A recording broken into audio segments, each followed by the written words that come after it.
"Sir, why do you look like me?" my son asked the man in booth 7. I was at the kitchen pass when it happened, balancing 2 plates on my left arm while Rosie pushed a cup of tomato soup toward me and told me table 3 still wanted extra butter. The dinner rush at Rosie's diner was small but loud, the kind of Friday night crowd that smelled of wet coats, black coffee, fried onions, and tired people pretending they were not tired. Leo was supposed to be in the corner booth near the pie case, coloring on a paper placemat where I could see him between orders. His babysitter had canceled that afternoon, and Rosie had let me bring him in because she had a soft spot for children and a hard rule against asking too many questions. For 6 years, that was the kind of mercy I had survived on.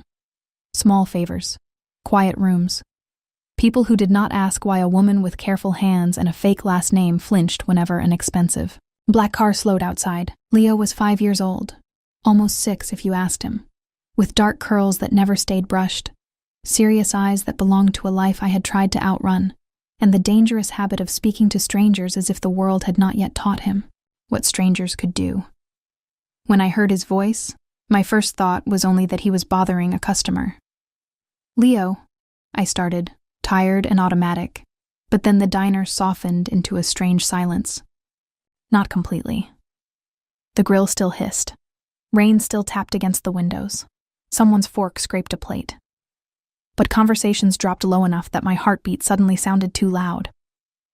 "Do I?" a man asked. His voice was low, calm, almost amused. I did not look up yet. I reached for the coffee pot, already preparing my apology. Leo had once told a state trooper his mustache looked like a broom, and another time he had asked a woman at the counter if her baby was hiding under her shirt. Innocence was beautiful until it opened the wrong door. "Yes," Leo said, very serious. "You have my eyes." A soft laugh moved through the room. "Your eyes?" the man asked. "And my eyebrows," Leo said. "See?" I could picture him frowning to prove it. My mouth almost smiled despite myself. "Maybe you have mine," the man said. "No," Leo answered quickly. "I had them first." This time the laugh was real.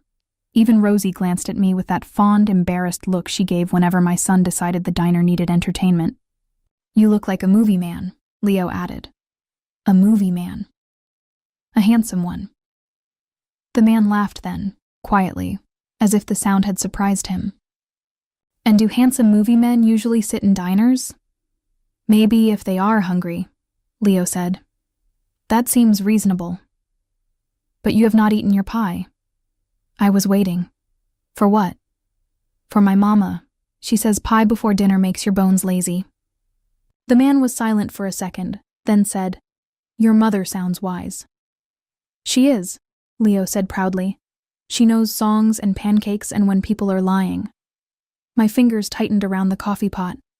That last part came too close, to places I kept locked. "And where is this wise mother?" the man asked. "I should ask if she knows you are judging strangers' faces." I finally looked toward booth 7, but Leo had already turned away from the man and was running toward me with his red crayon in his fist, his face bright with discovery. "Mama," he said, grabbing my apron. "He looks like me. That handsome man has my face." I gave the tired, apologetic smile of a waitress whose child had interrupted a customer, and I turned toward booth 7 with the coffee pot still in my hand.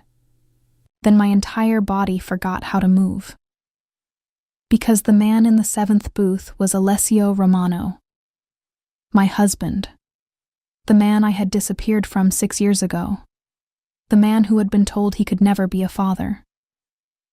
He sat with one hand wrapped around a white diner mug he had not touched, black coat still damp at the shoulders, his dark hair slightly wet from the rain, his face sharper than memory and colder than the last time I had seen him. He was older, not by years exactly, but by whatever pain does when it learns to stand upright and wear a tailored suit. His smile was gone. His eyes had followed Leo's red crayon to me, and now he was staring at my face as if the diner had tilted beneath him. For a moment there was no anger. That would have been easier. There was only shock. then pain so controlled it looked like silence.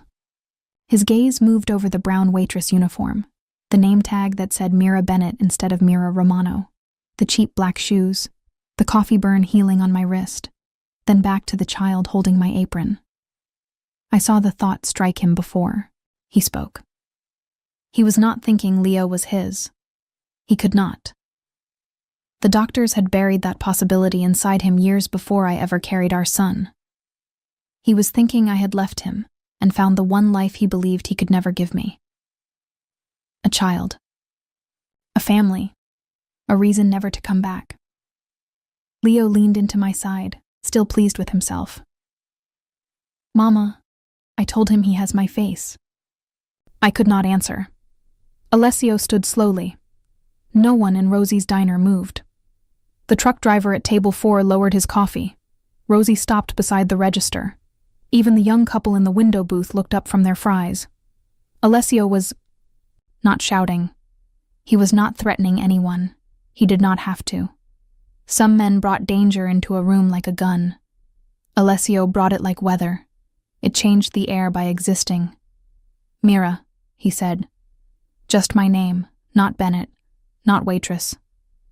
Not the dead little life I had built. Mira. My real name in his mouth sounded like a key turning in a door I had nailed shut. I set the plates on the nearest table before my hands betrayed me. Leo looked between my face and the man in the booth, his smile fading because children understand fear before they understand history. "Mama," he whispered, "did I say something bad?" That almost broke me. I knelt, brushed curls from his forehead, and made my voice soft. "No, baby. You didn't do anything wrong." Alessio's jaw tightened at the word baby, but he stayed where he was. That restraint hurt more than rage. The man I remembered could silence a room with one look, but he did not take one step toward my son without permission. "Rosie," I said, forcing my voice through a throat that wanted to close. "Can Leo sit with you for a few minutes?" Rosie's eyes moved from me to Alessio and back again. Her face had gone pale, but she did not ask questions. "Of course, honey." Leo clung tighter to my apron. "Are you mad?" "No," I said. "Never." "Will the handsome man answer my question later?" I looked at Alessio before I could stop myself. His eyes were on Leo, and something in them had gone softer, not healed, not calm, but shaken. "Yes," he said quietly, "I will." Leo seemed satisfied enough to let Rosie take his hand. He walked away, still glancing over his shoulder at Alessio, and Alessio watched him go, like every step was a wound opening. When Leo was out of hearing, I turned toward the narrow hall by the kitchen. "Not here." Alessio's eyes returned to mine. "Then where?" "Storage room." He nodded once. No argument, no public scene. That was how I knew the pain had gone deep. Alessio Romano did not need to perform anger. He saved his worst feelings for rooms where no one could use them against him. I led him past the pantry shelves, past the freezer door, past the old bulletin board where Rosie kept employee schedules and Leo's crayon drawings. The storage room smelled of flour, canned tomatoes, bleach, and the cardboard boxes stacked against the wall. I closed the door. The click sounded final. Alessio stood near it, rain dark on his coat, his hands at his sides. He did not touch me. He did not reach for the door. He only looked at me. And for one terrible second, I saw the man from our wedding night, sitting at the edge of a bed he would not touch, telling me he could give me protection, a home, a name, but never a child. "Did you love him?" he asked. I stared at him. "What?" His voice stayed controlled, but his eyes did not. "The man you had the child with." The words entered me slowly. Of course, that was where his mind had gone. Alessio had been told fatherhood was impossible for him. Leo's face could hurt him, confuse him, even haunt him, but it could not yet make him hope. Hope had been surgically removed from him by a lie wearing a doctor's signature. Alessio. No, he said softly. Do not soften it. Not yet. I have spent 6 years imagining why you left. I imagined fear. I imagined regret. I imagined that you woke up one morning and finally saw my world clearly enough to hate it. But I did not imagine finding you in a diner with a child who looks at strangers the way you used to look at music, like the world might still answer kindly. I pressed my palms against my apron to stop them trembling. Leo has nothing to do with this. He has everything to do with this. The words cut, but his voice did not rise. You left me with a note asking me not to look for you. I obeyed the only part of your goodbye that sounded like a request instead of a wound. And now I find you here with a son.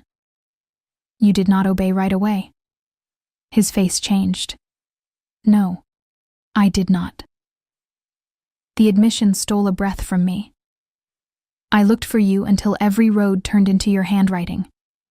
Until every man I sent came, back with the same answer, gone, married perhaps, abroad perhaps, dead perhaps, free perhaps. And then Vincenzo said what everyone was too polite to say. His uncle's name tightened every muscle in my body. Alessio saw it. His eyes sharpened. What did he say? I looked away. It doesn't matter. It mattered enough to make you flinch. You should leave. I should have done many things, he said. Leaving now is not one of them. I laughed once without humor, because if I did not laugh, I would cry. You think this is still your world? You can stand in a storage room and decide what happens next? No, he said. I think my wife is wearing another name. My past just pointed at me with a red crayon. And for the first time in 6 years, I do not trust the story I was given. My heart struck hard against my ribs. What story? Alessio took one step closer, then stopped himself. That you wanted children. That you wanted a normal life. That you loved me, perhaps, but not enough to stay with a man who could never give you either. I shut my eyes. Vincenzo had always known where to put the knife. Did you? He asked. Did I what? Leave because of what I could not give you? The storage room blurred. Behind my eyes, I saw a bathroom of white marble, a pregnancy test trembling between my fingers, 2 pink lines appearing like a miracle and a sentence. I saw Vincenzo Romano sitting across from me in Alessio's private office with a folder, open between us. Polite hands, cold eyes. I saw a document stamped with Romano family seal. Words like legitimacy review, maternal separation, bloodline protection. I heard him say, if the child is his, he belongs to Romano blood. If he is not, you belong to scandal. Either way, you do not keep him. I opened my eyes. Alessio was watching me as if my silence had a shape. I left, I said carefully, because staying would have destroyed something innocent. His face tightened. The child. Yes. Your child. I swallowed. Yes. He looked away then, and the pain that crossed his face was so raw I almost reached for him. Almost. And his father? He asked. Did he know what you were protecting? I could have ended it there. I could have said, you are his father. I could have watched the lie crack in his eyes and maybe, for one moment, rested from carrying it alone. But Leo was 20 feet away eating pie under Rosie's careful watch. Vincenzo was still alive. The Romano name was still a machine built to take what it considered blood. And the last time I had trusted truth to that house, truth had become evidence. Not here, I whispered. Alessio stared at me for a long time. Then his voice dropped. That is the second time you have said that. Because this place is the only life my son knows. And what was I supposed to know, Mira? The question hit with the weight of 6 years. I did not answer. He nodded once, as if my silence had confirmed the worst thing he could bear for now. I will not frighten him, he said. "I will not touch him. I will not say a word to him, without you present. But I am not leaving this town until you tell me why you looked more afraid of my name than of me." I had no answer that would not tear the world open. So I opened the storage room door and walked back into the diner before my face could betray me. Leo looked up from the counter where Rosie had given him cherry pie. "Mama," he called, mouth red with filling. He said he will answer later. Alessio stood behind me in the hallway, silent as winter. I watched my son smile at him, fearless, pleased, already fond of a man he did not know had once filled my whole life. And I knew the hiding was over. It had begun 6 years earlier with music. Before Rosie's diner, before the brown uniform, before Bennett, before cheap shoes and cash tips and birthdays celebrated with grocery store cupcakes, I had been Mira Valenti, a classical pianist who played in rooms where women wore diamonds. At noon, and men spoke softly about money because they had enough of it to whisper. I was not rich, but I belonged near elegance. That was what my music teachers used to say. Mira makes silence sound expensive. I played charity galas, private hotel dinners, museum benefits, and the kind of weddings where the flowers cost more than my childhood apartment. My dream was simple enough to embarrass people who thought dreams should be grand. I wanted a music school for children whose parents could never afford private lessons.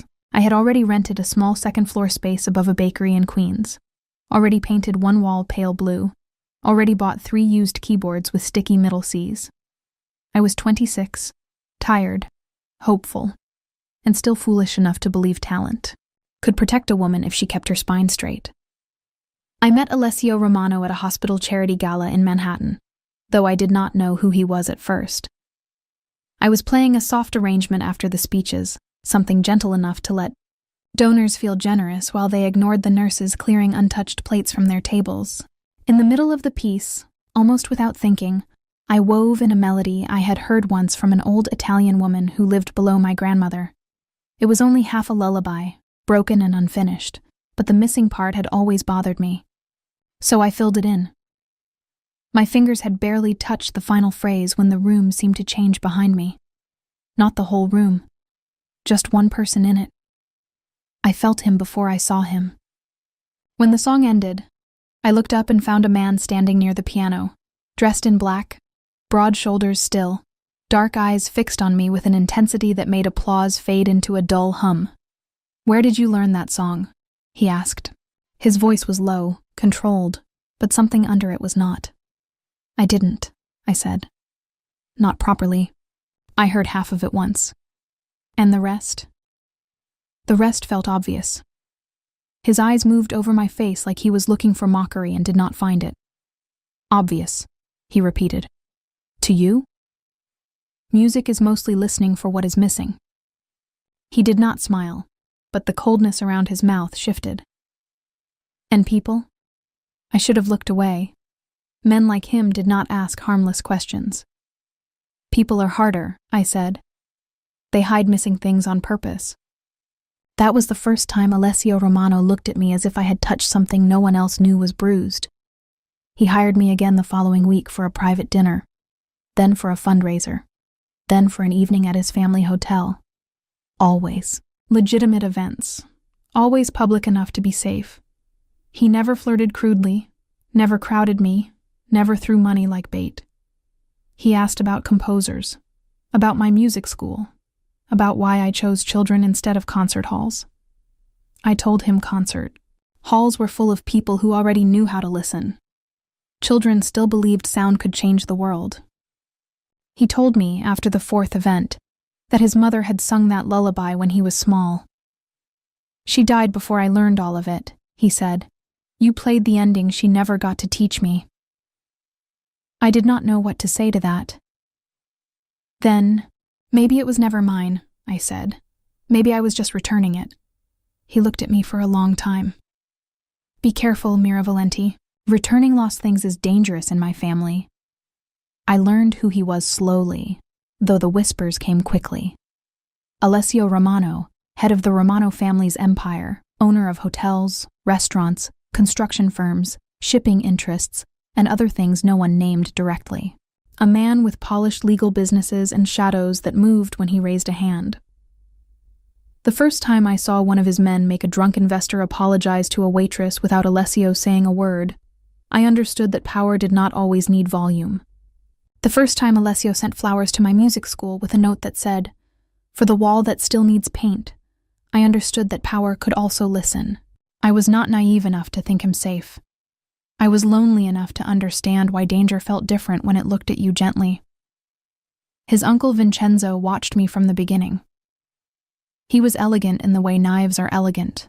Silver hair, soft voice, eyes that never warmed. At first he called me the pianist, then Miss Valenti. Then, once Alessio began bringing me to family dinners, he called me dear with a smile that made the word feel like a hand around my throat. "A gifted girl," he told Alessio one night, while I stood close enough to hear. "But gifts are not foundations." Alessio's reply was quiet. "Neither is blood when it rots." Vincenzo smiled. I should have been afraid then. I was, but love had already begun teaching fear to be polite. The marriage proposal came 3 months later in Alessio's private music room, not with roses, not with a ring at first, not with the kind of kneeling women are taught to expect. He stood beside the grand piano while rain moved down the windows and told me the truth in the only language he trusted. "My family wants a wife at my side." I laughed because I thought he was warning me away. Then they should find one. They have tried. And they brought me women who looked at my name before they looked at my face. I sat very still on the piano bench. "Why are you telling me?" "Because the board that manages my legitimate holdings is nervous. Old partners are nervous. The council is nervous. An unmarried man with no visible family looks temporary to people who need to believe in succession." That sounds like a business problem. It is. And I am not a business solution. "No," he said. "That is why I am asking instead of arranging." I looked at him then. Asking what? He opened a velvet box, but he did not move closer. Inside was a ring, old, beautiful, too heavy with history to be romantic in the simple way. "Marry me," he said, "not because this begins as love. I will not insult you with that lie. Marry me because I can give you protection, money for the school, a name that will make doors open, and a place beside me that no one in my family can dismiss as temporary." My throat tightened. And what do you get? A wife the world will respect. Because I play piano nicely at dinner parties? Because you hear what is missing. I looked at the ring, then at him. And if I say no? Then I fund the school anyway and never ask again. That was the moment I began to believe him. Not because of the money, but because he had given me a door that opened both ways. I said yes 3 days later with my own conditions. My music school stayed in my name. I would not be hidden. I would not be touched unless I wanted to be. I would not become a decorative silence beside his chair. Alessio listened to every condition, then said, "Add one more." "What?" "If my world frightens you, you tell me before you run." I almost smiled. "Do men like you usually let women run?" "No," he said. "That is why I am learning the rule now." We married in a private ceremony under white flowers and security cameras disguised as chandeliers.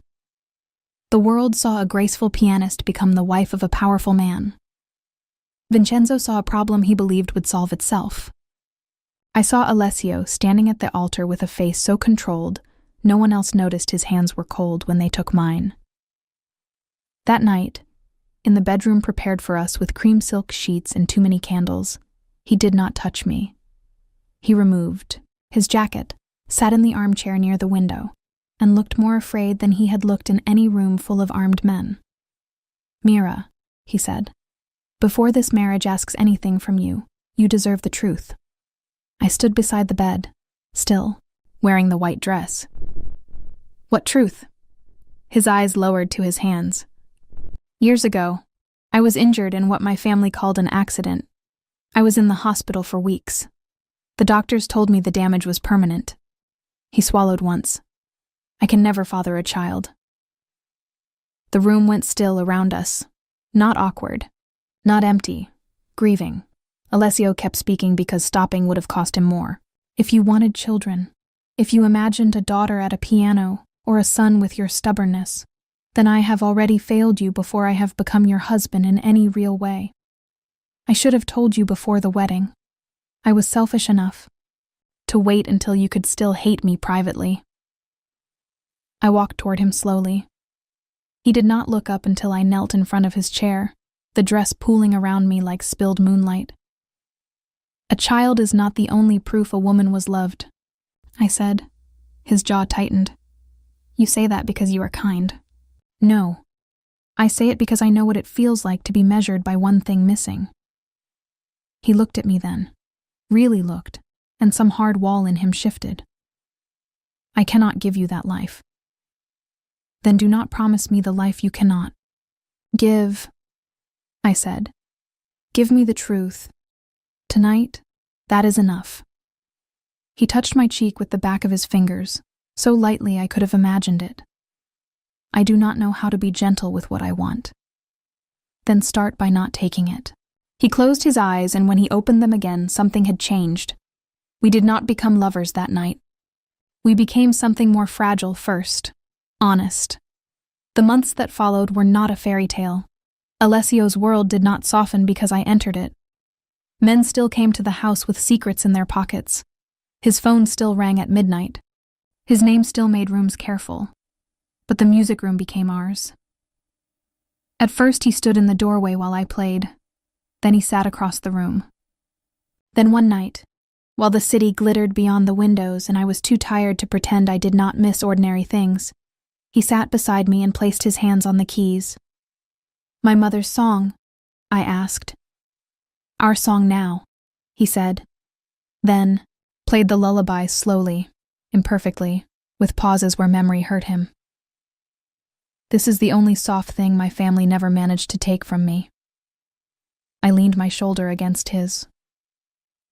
Then we will keep it safe. Love did not arrive like lightning. It arrived like routines, his coffee beside mine. My music sheets stacked near his contracts. His hand at my lower back in public, not possessive, but present. My laughter surprising him. His smile surprising me. The first time he kissed me, he asked with his eyes before his mouth moved, and I understood then that powerful men could be taught reverence if they were brave enough to be ashamed of their hunger. The marriage became real quietly, then completely. I stopped counting the reasons it had begun and started fearing the cost of how deeply it had grown. Vincenzo noticed. He noticed everything.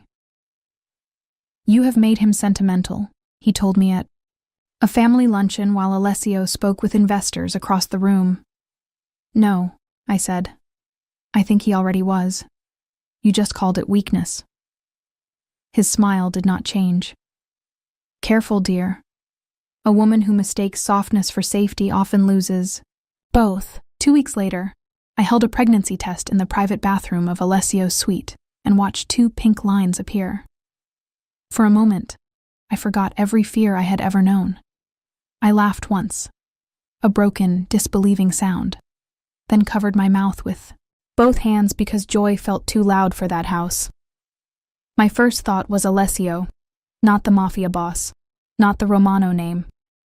Alessio in the armchair on our wedding night, confessing a wound he believed no love could heal. Alessio at the piano, calling the lullaby ours.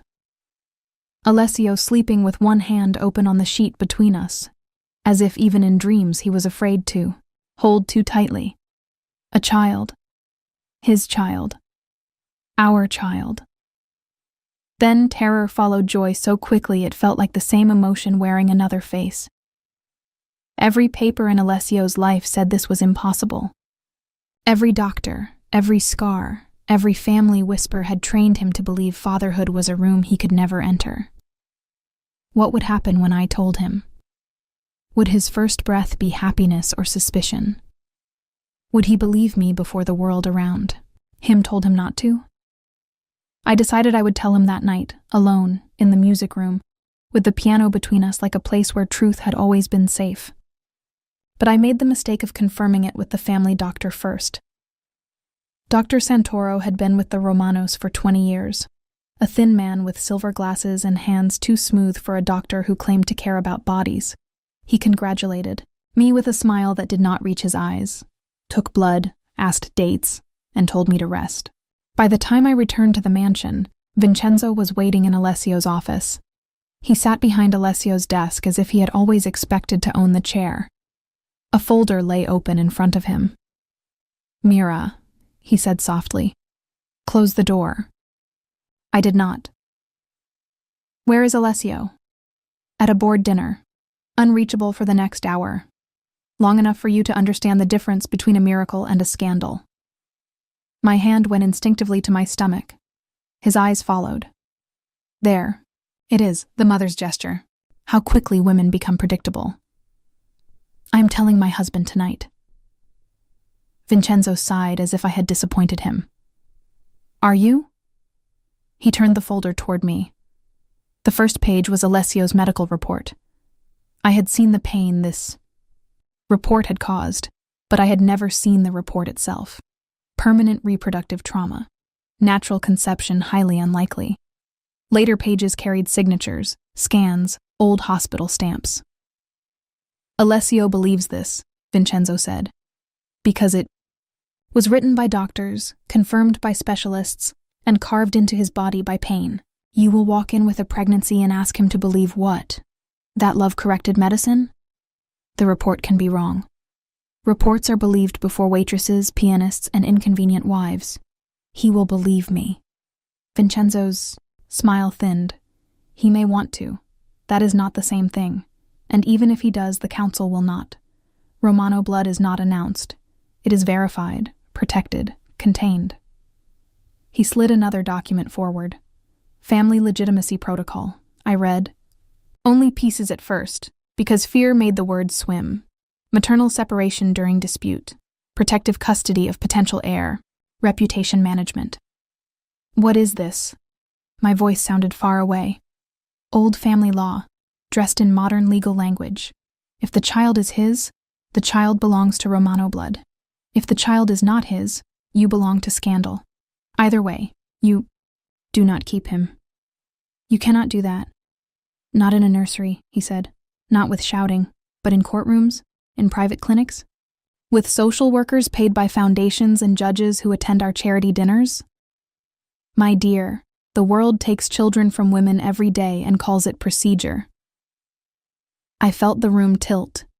He placed a third file on top. Photographs, not real ones, but convincing enough. A man leaving my music school. A forged hotel receipt. A drafted headline. "Pianist wife traps Romano boss with another man's child." "You made this already," I whispered. "I prepare for possibilities." "Why?" For the first time, his polite mask cracked, just enough for contempt to show. "Because Alessio, without an heir, keeps the future open. My son Marco has been raised for responsibility. Alessio's son would end that. You did this because of succession. I did this because families survive through planning, not romance. You are talking about a baby. I am talking about a chairman die wanting. There, it was, the truth stripped bare, not war, not enemies, greed with a family name, control wearing a silk tie." Vincenzo stood. "You will leave tonight, quietly. You will write a note. You will not mention the pregnancy. If you contact Alessio, if you write one letter, make one call, register one hospital form under his name, I will know where the child is. And once, I know, the council will know." My hands shook. "He will look for me." "For a while," Vincenzo said. "And then he will read your note. He will remember what he cannot give you. And he will do the one noble thing left to a broken man. He will let you go." I hated him then with a purity I did not know existed, but hate could not protect a heartbeat. That night, I wrote the hardest lie of my life because truth would have given Vincenzo a map. Do not look for me. If you ever loved me, let me leave with the only dignity I have left. I left the note on the piano bench. I pressed my hand once, to the keys, but did not play. If I played, I would have stayed. A woman from a charity network I had worked with through my music school drove me out through a service gate. Her name was Sister Agnes, though she wore jeans under her coat and swore at red lights. Years earlier, Alessio's mother had quietly funded shelters for women who needed to disappear without becoming police reports. That hidden kindness saved me from the family that carried her name. I became Mira Bennett 3 states away. I stopped performing because music left footprints. I stopped using bank accounts that could be followed. I worked cash jobs, cleaned houses, folded sheets at a motel, and finally found Rosie's diner, where Rosie looked at my swollen belly, my empty wallet, and my terrified eyes and said, "I pay under the table until you're ready to tell me your real name, or never. I don't care which." Leo was born during a thunderstorm with one fist beside his face and Alessio's frown already waiting between his brows. I did not cry when he came out. I laughed. Then I cried for 3 days. I sang him the lullaby because it was the only piece of his father I could give him without risking his life. When he was 2, he asked why he did not have a daddy. I told him some people come from love, even when love cannot stay in the room. When he was 4, he asked why his eyes were not like mine. I told him he had eyes from a song. He accepted that because children forgive poetry more easily than adults forgive truth. I thought Alessio had not looked for me. I thought the note had hurt him enough to let me vanish. I did not know until the night at Rosie's that he had searched. I did not know Vincenzo had placed him in a hospital the night I fled, claiming complications from his old injury, keeping him sedated for 2 days while false trails were built around my absence. I did not know Alessio woke to my note, security footage of me leaving with a suitcase, a bank withdrawal made in my name, witnesses who swore I had spoken of wanting a normal life and children, and private investigators whose reports Vincenzo edited before they reached his hands. I did not know Alessio searched for 6 months until my handwriting became a wall he would not break. I did not know that on our first anniversary after I left, he returned to the music room, found the piano covered, and stood there until morning without touching a key. I did not know that on my birthday, he sent flowers to the school above the bakery even after the school had closed, and when they came back undelivered, he finally locked the music room because every note in it sounded like my leaving. I only knew what survival allowed me to know. Silence kept Leo breathing in my arms. In the diner storage room 6 years later, all of that stood between us, invisible and crowded. Alessio returned to booth 7 after our first conversation, but he did not leave town. Of course he did not. He paid for his untouched coffee, left bills under the mug large enough to cover a month of Rosie's rent, and asked Rosie if the inn across the road had rooms. Rosie told him the inn had mice and bad plumbing. He said he had stayed in worse. I doubted that, but he stayed anyway. For 3 days he came to the diner at the same time, sat in the same booth, ordered coffee he rarely drank, and did not approach Leo unless Leo approached him first. That restraint unsettled me more than force would have. Leo, of course, adored him immediately. Children are drawn to adults who take them seriously, and Alessio listened to Leo explain things as if the future of nations depended on dinosaurs, pancakes, and why red crayons were faster than blue ones. Mr. Movie Man, Leo called him. The second morning, because Alessio still had not given his name, and Leo had decided titles were flexible. "Did you know some people put syrup on eggs?" Alessio looked genuinely disturbed. "That should be illegal." Leo nodded solemnly. "I knew you were smart." I dropped a fork behind the counter and had to turn away so neither of them would see my face. On the 3rd morning, Leo informed him that his tie was too serious. Alessio looked down at the dark silk. "Ties can be serious? Yours is." "What should it be?" "Yellow." Alessio paused. "I do not own a yellow tie." Leo sighed like he had discovered a tragic flaw in a hero. "You should fix that." The next morning, Alessio arrived without a tie at all. Leo inspected him and said, "Better." Alessio accepted the judgment with solemn dignity and I had to escape into the kitchen before the ache in my chest became visible. Each tiny scene hurt me in a new way. Not because it was wrong, but because it was natural. Because my son had begun making room for his father without knowing what he was doing.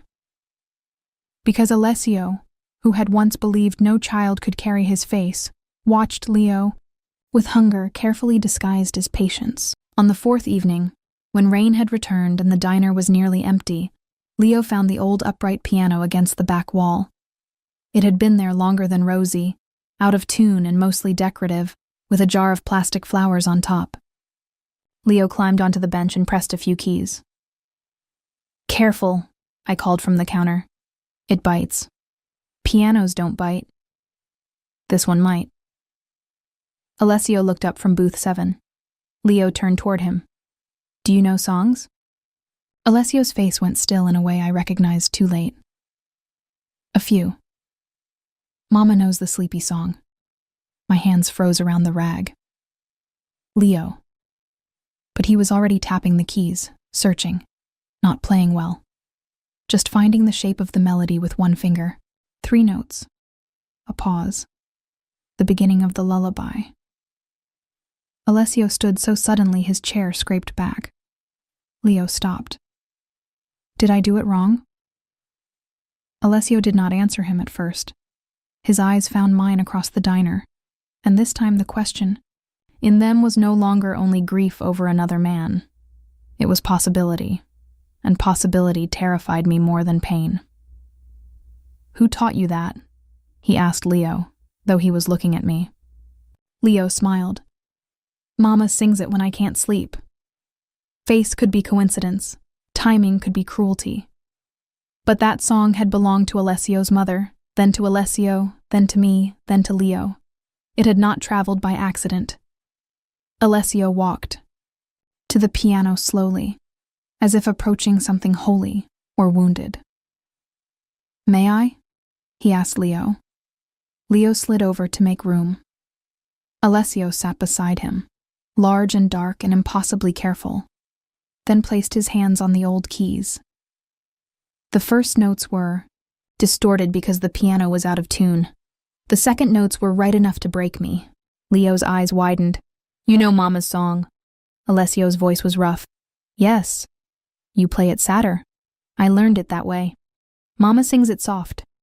She always did." Leo looked between us, confused now, but not afraid. Alessio finished the phrase and let the last broken note fade. Then he stood and turned to me. "Storage room," he said. "Please." The please nearly ruined me. Rosie took one look at my face and took Leo into the kitchen for ice cream. In the storage room, Alessio did not wait for me to speak. "That song was ours." My back touched the shelf behind me. "No, Alessio. It became his." He inhaled as if I had struck him. "Is there any chance?" I closed my eyes. "Do not ask unless you want the answer." I have wanted the answer since he pointed at me. "No," I whispered. "You wanted the answer only after the song." "Mira." His voice broke on my name barely, but enough. "Is he mine?" I had carried the truth for 6 years. I had imagined saying it in anger, in fear, in court, in a letter I burned, in prayers I stopped believing someone heard. I had never imagined saying it beside shelves of canned peaches while my son ate ice cream in a diner kitchen. "He was always yours," I said. Alessio did not move. The color seemed to leave his face from the inside. "Always," he repeated. "Yes." He reached for the shelf, not for me, and gripped it until the metal creaked. "You let me believe." His voice failed, then returned colder because cold was the only way he knew to survive breaking. "You let me believe you had another man's child." "No," I said, tears spilling now. "Your family taught you to believe you could never have your own." His eyes lifted to mine. I told him everything. The pregnancy test, Dr. Santoro, Vincenzo in his office, the medical report, the scandal file, the custody clause, the threat that one call would bring the counsel to my child before he was even born. I told him how I wrote the note because Vincenzo's men were watching. I told him how I left because the Romano name had become a net, and I could not tell which threads belonged to him and which belonged to men who wanted my baby as blood before. They saw him as a child. Alessio listened without interrupting. By the end, he looked like a man standing in the ashes of a house he had believed empty, discovering someone had been living inside when it burned. "You should have trusted me," he said. "I trusted you as a man," I answered. "I did not trust the family that could make you prove your own child in front of a council." That landed. He looked away. "I searched," he said after a long silence. "I know that now." "No. You need to know it from me. I searched until your note became the only boundary I had left that still sounded like your voice. I searched until every lead came back poisoned. I searched until Vincenzo looked me in the eyes and told me love is not always enough for a woman who wants a child. I believed him because the lie fit the wound he had helped create." His voice grew quieter. "I hated you for leaving. Then I hated myself for not being enough. Then I stopped playing because every song asked where you had gone. I covered my mouth. Alessio." He shook his head. "No. Do not pity me. I had power and still did not see the cage around us. You had nothing but a heartbeat to protect, and you survived." He looked toward the door, where faintly we could hear Leo laughing at something Rosie had said. "Does he know?" "No." "Then he hears it from us. Not from my name. Not from a lawyer. Not from some old man using blood like a leash. And Vincenzo?" Alessio's eyes changed, not loud, not reckless, cold in the way justice becomes when it has waited years. Now I look for the truth properly. The first thing Alessio did was not take Leo from me. That mattered. He did not demand a blood test in front of my son, did not send men to stand outside Rosie's apartment, did not announce himself as father because blood finally gave him permission. He rented the inn room for another week, then another. He met Leo only when I allowed it. He brought no gifts except a small box of crayons because Leo had used his red one down to a stub. "Can I call you Mr. Movie Man still?" Leo asked. Alessio looked at me first. I nodded. "Yes," he said, "for now." "Do you have kids?" Leo asked one afternoon, coloring a dinosaur with 3 heads. Alessio's hand stilled. "I did not think I did." Leo considered this. "That is a weird answer." "Yes," Alessio said softly. "It is." While Leo slept in Rosie's apartment above the diner, Alessio and I sat across from each other in the closed dining room and built the map of 6 stolen years. He asked for names, dates, documents, phrases Vincenzo had used. He did not ask me to relive more than I could, bear in one night. When my voice failed, he waited. When I cried, he passed me napkins from the dispenser and looked away enough to let me keep my dignity. "I am not fragile," I told him once, ashamed of how my hands shook. "No," he said. "You are tired." By the end of the week, Alessio had found the retired nurse who remembered Vincenzo standing outside surgery and insisting certain language be included in the report. He found payment records to Dr. Santoro through a shell charity. He found scans that did not match the final diagnosis. The accident itself, once called a brake failure, had been staged by a driver linked not to rivals, not to any war, but to a company Vincenzo controlled through his wife's cousin. The goal had not been to kill Alessio. Killing him would have thrown the family into chaos too early. The goal had been crueler. Leave him alive, powerful, ashamed, and heirless. Dr. Santoro broke after Alessio brought him face to face with the nurse and the original scans. I was not in the room, but Alessio told me later because he said I deserved every truth that had been used to cage me. The injury was real, Santoro had said, sweating through his collar. The conclusion was exaggerated. I was told the family needed certainty. "Certainty," Alessio had repeated. "You gave me a life sentence. I was paid." "No," Alessio said. "You were bought. There is a difference only people with souls understand. Santoro signed a confession. Vincenzo called a council anyway. That was his arrogance. He believed shame could outlive proof. The Romano estate looked exactly as I remembered and nothing like home.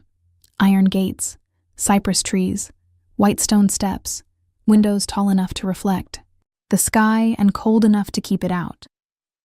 I arrived with Alessio and Leo in the same car because I refused to let my son enter that house as cargo. Leo wore a navy sweater, held my hand, and looked around with wide eyes. "Is this a castle?" he whispered. "No," I said. "It's just a big house." Alessio on his other side said, "Your mother is right." Leo looked up at him. "Do you live here?" "Sometimes." "It has too many windows." "I agree. You need curtains." "I will consider it." "Blue ones." "Of course." That tiny conversation kept me from falling apart on the steps. Inside, the council had gathered in the old dining hall, a room of dark wood, oil portraits, and men who believed age made their greed respectable. Vincenzo stood near the head of the table with Marco behind him. Marco looked uncomfortable, older than I remembered, handsome in a softer way than his father, his eyes avoiding mine. Vincenzo smiled when he saw my waitress coat folded over my arm. I had worn a simple black dress, my hair pinned neatly, no diamonds. My hands were bare except for the wedding ring I had kept hidden in a tin box for 6 years and put back on, that morning with shaking fingers. I wanted them to see Mira Romano, not the disguise they had forced me to wear. "Mira," Vincenzo said warmly. "Or do you prefer Bennett now?" Alessio's hand moved slightly, but I touched his wrist. My fight. Vincenzo saw and smiled wider. How moving. The runaway wife returns with a child and already remembers where to place her hand. I looked at him without lowering my eyes. "I remember everything." "Good. Then you remember leaving this house voluntarily." "I remember being shown a file that turned my pregnancy into a scandal before my son had a heartbeat." A murmur moved through the room. Vincenzo lifted a brow. "Such dramatic language. You were always a musician. And you were always a man who thought quiet cruelty looked like manners." His smile thinned. "You hid Romano blood for 6 years. I hid a child from men who called him blood before they called him alive. The boy belongs to this family. He belongs to himself before he belongs to any name." One of the older men cleared his throat. "Mrs. Romano, if the child is indeed Alessio's—" "He is," Alessio said. He placed the DNA result on the table. "And before any of you decide that gives you rights over him, you will hear why he was hidden." Vincenzo laughed softly. "A love story, then." "A crime," Alessio said. He laid down Santoro's confession, then the original scans, then the payment records, then the accident report. Each page landed like a door locking. Vincenzo's face changed only once, when he saw the driver's company record. Marco stepped forward. "Father?" Vincenzo did not look at him. "This is emotional theater." "No," Alessio said. "Theater has music." His voice dropped. "This is evidence." Marco picked up one page with shaking fingers. "You said the accident was a rival message." "Put that down," Vincenzo snapped. Marco did not. His face had gone pale. "I heard you say once an airless boss is easier to replace. I thought you meant politically." He looked at Alessio, then at Leo standing beside me, small and silent, and watching adults become monsters in suits. "I did not know you made him airless." The room went silent. Vincenzo's control cracked. "You foolish boy." Alessio's eyes hardened. "Do not speak to him. You have used enough sins." Vincenzo looked at Leo then, and something possessive entered his face. "That child changes nothing. He is 5. He can be raised properly." I stepped in front of Leo before Alessio moved. My voice was calm, which surprised even me. "You will never use the word raised about my son. Vincenzo's eyes slid over me. You were a pianist when you wanted applause, a wife when you wanted power, and a waitress when hiding became useful. I felt Alessio's rage beside me, but I did not need it. I became a waitress because aprons made better disguises than diamonds, I said. But I was his wife before you turned my child into a case file. Leo tugged my hand. Mama? I knelt immediately. It's okay. Why is everyone mad? I looked at Alessio. The moment we had delayed had arrived in the worst room possible, surrounded by the wrong people, but Leo deserved truth before the family could turn it into ceremony. Alessio stepped closer, then stopped, asking me with his eyes. I nodded once. Leo noticed the grand piano in the corner then, half hidden under a white dust cloth. There's a piano.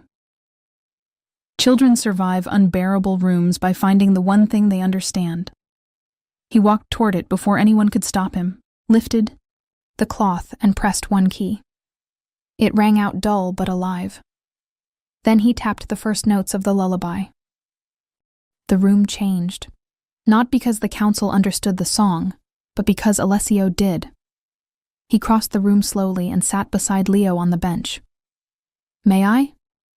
Leo nodded. Alessio played the next phrase. Leo looked up, amazed. You know Mama's song? Alessio's throat moved. Yes. Are you the man from Mama's song? Every person in the room seemed to disappear for me except the three of us. My son, his father, and the melody that had carried us through every lie. Alessio looked at me again. I nodded, tears burning my eyes. He lowered himself from the bench, to one knee in front of Leo. Powerful men had knelt in that house to no one. Alessio Romano knelt to a 5-year-old boy with a serious frown and a song in his hands. Yes, he said. I am the man from your mother's song. Leo studied him. Are you my dad? Alessio closed his eyes for 1 second. When he opened them, he did not look like a boss. He looked like a man praying he would not break the gift in front of him. I am your father, he said, but being your father is not something I get to demand. It is something I will spend my life earning if you and your mother allow me. Leo thought about that with the solemnity of almost 6. Do dads know how to make pancakes? A sound escaped Alessio that was almost a laugh and almost a sob. I can learn. Leo nodded. Okay, you can start with triangles. That was how the Romano Council ended. Not with blood, not with war, with a child setting terms for pancakes, while grown men realized the future they had argued over had a voice of his own. Vincenzo was removed before sunset. His accounts were frozen, his confession unnecessary after Santoro's, Marco's statement, and the documents Alessio had gathered. Dr. Santoro lost more than his license. He lost the protection that had made him brave enough to lie. Marco did not become an ally overnight, but he did not defend his father. Sometimes the first moral act is silence in the right direction. Alessio made one announcement to the council before we left. No one claims my son before his mother feels safe. No one approaches him without her permission. No one speaks of blood as if it outranks the woman who kept him alive. Then he turned to me. Not them. Where do you want to go? That question undid me more than any declaration could have. Not come home. Not stay here. Not you belong with me. Where do you want to go? I did not move back into the mansion. I could not. Love does not erase the shape of a cage just because the door opens. Alessio bought a small house near the edge of the city, close enough for safety, far enough for breath, and put it in my name before I agreed to step inside. No locks I do not control, I told him. Already changed, he said, and handed me every key. He visited Leo every day at first, then every other day when I asked for space, then daily again because Leo complained that pancake training was being delayed. He learned school pickup. He learned bedtime stories should not include revenge. He learned that Leo hated peas, but would eat broccoli if it was called little trees. He learned to sit in the audience at kindergarten music day without making the other parents feel like they were attending a sentencing. He did not ask me to forgive him quickly. He did not ask me to be his wife again in practice, just because papers said I still was. At night, after Leo slept, we sat on the porch and let the silence learn us again. I don't know how to return to a life that almost swallowed him, I said once. Alessio looked out at the small yard where Leo had left a toy truck in the grass. Then don't return. You say that like it's simple. No. I say it because it is difficult and still true. He turned to me. Build a new life. Tell me where I am allowed to stand. And if some days I don't know, then I stand farther back. That was how love returned.